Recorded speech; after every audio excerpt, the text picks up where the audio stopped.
Assalamualaikum warahmatullahi wabarakatuh. Teman-teman, apa kabar semua? Sehat selalu ya, amin. Terima kasih sudah tonton channel Islam Law, channel yang membahas tentang hal-hal berkaitan dengan hukum. Nah, Bapak Ibu tahu nggak sih, setiap tersangka ataupun terdakwa yang terlibat dengan masalah hukum di mana perbuatan yang telah dilakukan mendapat ancaman pidana di atas 5 tahun dan maksimal seumur hidup ataupun pidana mati, maka wajib baginya untuk mendapatkan bantuan hukum, mendapatkan pembelaan, harus didampingi. Ya, ingat ya, ketika perkaranya itu ancaman pidananya di atas 5 tahun, maka wajib baginya untuk mendapatkan bantuan hukum, didampingi oleh kuasa hukum atau penasehat hukum. Nah,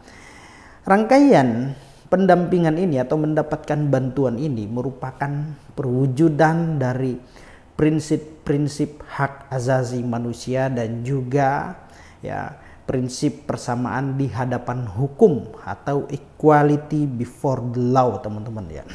Nah, di dalam KUHP jelas menyatakan bahwa guna kepentingan pembelaan baik itu pada tingkat penyidikan, penuntutan maupun pemeriksaan di dalam ruang pengadilan, maka seorang tersangka ataupun terdakwa yang ancaman pidananya di atas 5 tahun, maka wajib baginya untuk mendapatkan bantuan hukum didampingi oleh kuasa hukumnya atau penasehat hukumnya, dan juga tersangka atau terdakwa tersebut ya berhak menunjuk kuasa hukum atau penasehat hukumnya sendiri. Nah, namun apabila dia tidak mampu membayar, menyewa jasa penasehat hukum, advokat, maka pejabat yang berwenang, ingat ya, maka pejabat yang berwenang wajib mempersiapkan,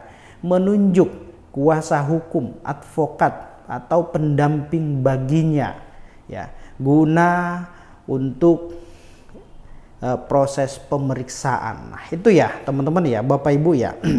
Nah, jadi jangan khawatir ketika ada seorang tersangka ataupun terdakwa yang ancaman pidananya di atas 5 tahun, nah lalu kemudian tidak sanggup bayar jasa kuasa hukum atau pengacara, maka pejabat yang berwenang baik itu kepolisian, jaksa ataupun hakim wajib menunjuk kuasa hukum bagi seorang tersangka tadi ataupun terdakwa pada setiap proses pemeriksaan, pada setiap tingkatan. Nah, apabila hal ini tidak disampaikan, dilakukan oleh pejabat yang berwenang tadi, seperti misalkan seorang tersangka atau terdakwa yang ancaman pidananya di atas 5 tahun, maka dalam proses pemeriksaan produk-produk yang dikeluarkan oleh pejabat yang berwenang tersebut itu cacat hukum ya, cacat formil.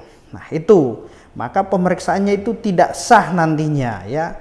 Maka hal ini perlu diketahui oleh Bapak Ibu semua. Semoga keluarga kita atau siapapun itu ya terhindar dari persoalan-persoalan hukum. Namun apabila tersangkut dengan masalah hukum dan ancaman pidananya di atas 5 tahun, maka wajib untuk didampingi, wajib untuk diberikan bantuan hukum. Nah, ini menurut undang-undang ya, bukan bahasa Bang Isram, tapi ini bahasa undang-undang ya, karena sangat jelas ya. Karena ini merupakan perwujudan dari prinsip-prinsip hak asasi manusia, prinsip-prinsip persamaan di hadapan hukum ya.